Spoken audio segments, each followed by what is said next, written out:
नमस्कार. मालिकेच्या पुढील काही भागांमध्ये आपल्याला खूपच जबरदस्त असा ट्विस्ट पाहायला मिळणार आहे.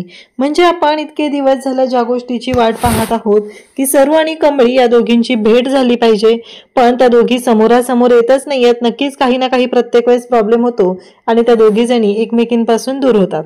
तर हे सगळं ऋषीमुळे शक्य होणार आहे. ऋषी त्या दोघींना एकत्र आणणार आहे. ते कशा पद्धतीने येणार आहे, ऋषीच्या समोर हे सत्य कसं येणार, कारण राधिका जेव्हा त्याला हे सांगणार आहे तेव्हा काय होणार आहे ते आपल्याला आजच्या या व्हिडिओमध्ये पाहायला मिळणार आहे. त्यासाठी हा व्हिडिओ शेवटपर्यंत पहा. त्याचबरोबर चॅनलवरती नवीन असाल तर चॅनलला नक्की सबस्क्राईब करा, व्हिडिओला लाईक करा. कारण राधिकाने जेव्हा हा फोटो जो काय आहे तो सरूकडे पाहिलेला असतो, तिच्या मुलीचा फोटो पाहिलेला असतो आणि राधिका सरूच्या बाबतीत हे जेव्हा ऋषीला येऊन सांगणार आहे, कारण कमळीच ही यांची मुलगी आहे आणि या कमळीची आई आहे, तेव्हा मात्र ऋषीला सुद्धा खूप भारी वाटणार आहे आणि त्या क्षणी ऋषी कमळीला घेऊन येणार आहे आणि त्या दोघींचीही भेट घडवणार आहे आणि कमळी आणि त्याचबरोबर सरू या दोघींनाही सुखद धक्का देणार आहे. हे सगळं कशा पद्धतीने होणार आहे ते आपण पाहणार आहोत. तर इकडे प्राजूच्या बर्थडेची पार्टी असते.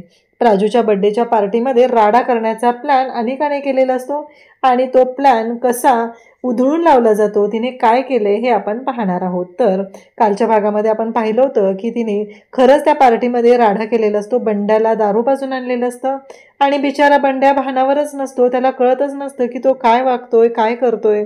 आणि त्याच वेळी तिथे अनिका घेऊन येत असते तेव्हा मात्र तिच्या दोन मैत्रिणी आहेत त्यांची मदत घेतलेली असते. त्या दोघी सुद्धा म्हणत असतात की या अनिकामुळे ना आपण एक दिवस ना चांगलंच गोत्यात येणार आहे, आपल्याला ना ही अनिका तोंडावर पाडणार आहे. खरंच म्हणजे अनिकाच्या नादी लागणं म्हणजे चुकीचं आहे, पण त्या दोघींच्या पुढेही कोणताच पर्याय राहत नाही आणि त्या दोघीही अनिकाला सांगू लागतात. अनिकाला म्हणत असतात की अगं अनिका प्लीज नको ना, पण अनिका मात्र ऐकायला तयार नसते. अनिका म्हणत असते की नाही, तुम्हाला यावंच लागणार आहे आणि तुम्हाला हे सगळं जे काय आहे ना, मी जे काय सांगते ते ऐकावं लागणार आहे. तेव्हा मात्र त्या दोघींच्या पुढे काहीच ऑप्शन नसतं. त्या दोघीही जातात, अनिकाची मदत करतात आणि बंड्याला आत घेऊन येण्यासाठी त्या दोघींनी मदत केलेली असते. तो म्हणजे तिथे कोपऱ्यात जो बसलेला वॉचमन असतो त्या वॉचमनला डिस्ट्रॅक्ट करायचं असतं या अनिकाला पाहण्यापासून. जर हे नयनताराला कळलं की अनिका इथं आलेली आहे तर नयनतारा अनिकाची वाट लावणार ही गोष्ट चांगलीच माहिती असते आणि म्हणूनच तिने त्या पिंक्सला तिथे पाठवलेलं असतं आणि सांगितलेलं असतं की तिला तिथून डिस्ट्रॅक्ट कर.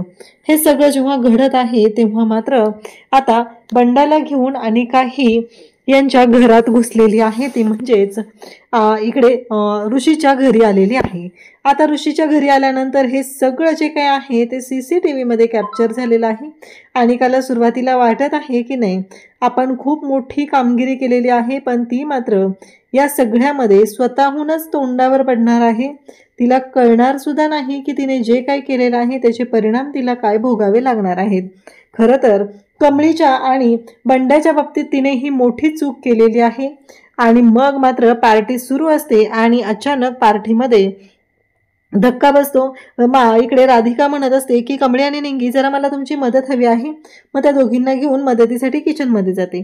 तोपर्यंत यांनी आता बंड्याला आत आणलेलं असतं, पण बंडा तिथून गायब होतो. पिंक्स त्याला शोधून आणते. ह्या सगळ्या गोष्टी या दोघींच्याही चाललेल्या असतात, त्या करत असतात आणि मग मात्र अनिका म्हणत असते की आज ही पार्टी स्पॉइल करायची आहे म्हणजे करायची आहेच.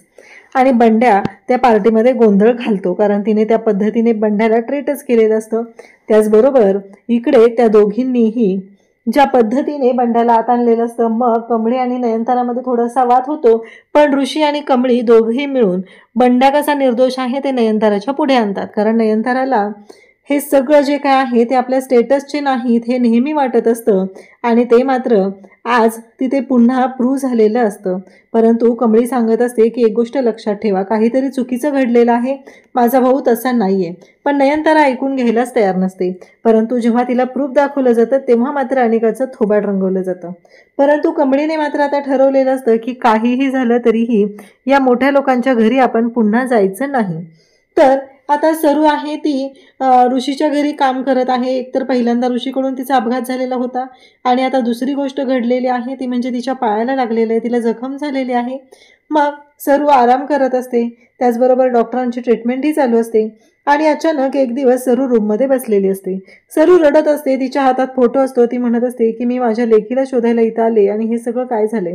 प्रत्येक वेळेस काही ना काही माझ्या बाबतीत घडत आहे आणि आता मी माझ्या कमळीला कसं शोधू. आणि असं म्हणत तिने तिच्या गाठोड्यातला तो फोटो काढलेला असतो आणि तो फोटो ती पाहत असते.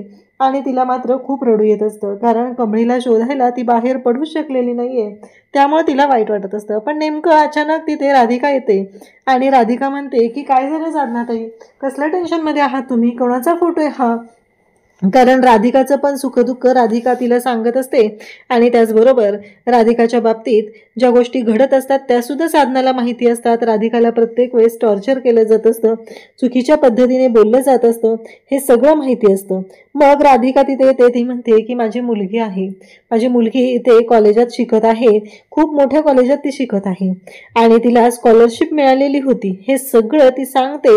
आणि आता मात्र धक्का बसतो, तो म्हणजे राधिकाला. राधिका म्हणते काय, तुमची मुलगी, कोणती मुलगी, ही तुमची मुलगी आहे, अहो आम्ही सगळेजण तिला ओळखतो, ही तर कमळी आहे. तेव्हा सरू म्हणू लागते की काय, तुम्ही ओळखता तिला, कुठे आता ती. तेव्हा ती म्हणते की अहो आता तुम्ही आल्यानंतर 2 वेळेस आली होती ती, मागे पण तिला आईनी घरी जेवायला बोलवलेलं होतं, आत्ता सुद्धा बर्थडेच्या पार्टीला सुद्धा आलेली होती ती, पण तुमची तब्येत ठीक नव्हती ना.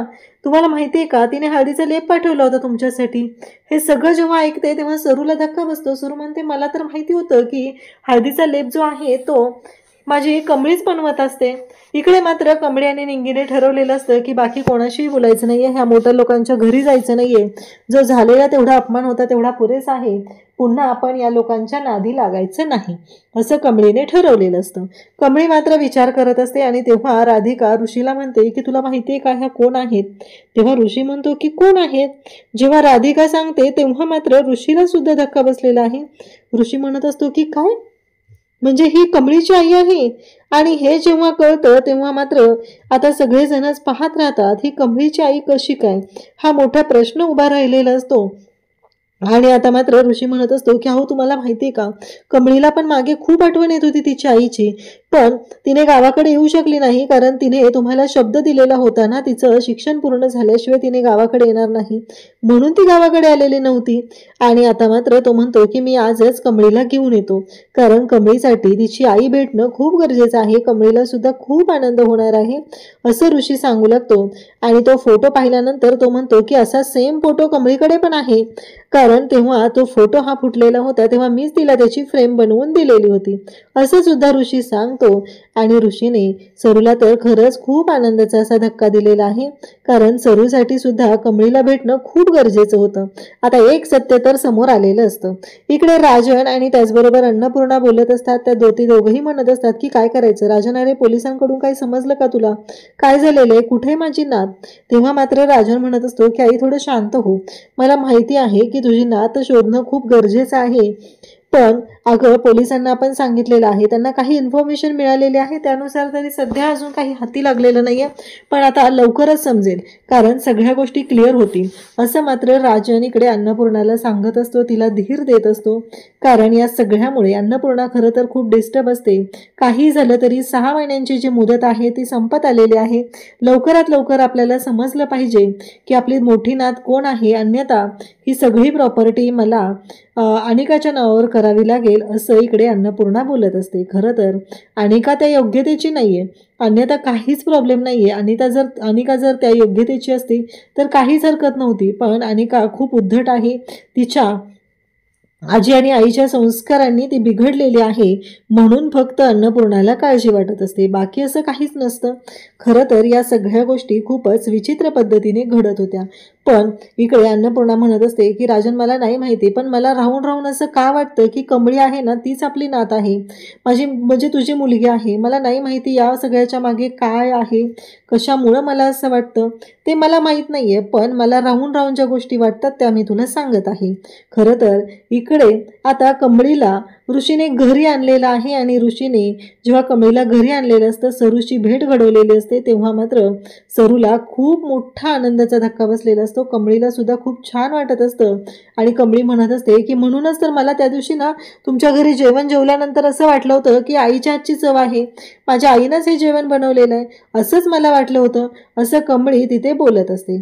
आणि त्याच वेळी इकडे त्या दोघींना एवढा आनंदात बघून ऋषीला सुद्धा खूप भारी वाटलेलं असतं. फायनली ऋषीने जे काम केलेलं असतं ते इतकं भारी असतं की ज्याचा विचारही कोणी करू शकत नाही. अशा पद्धतीची कामगिरी ऋषीने केलेली आहे. अशाच अपडेटसाठी चॅनलशी कनेक्ट राहा. थँक्यू.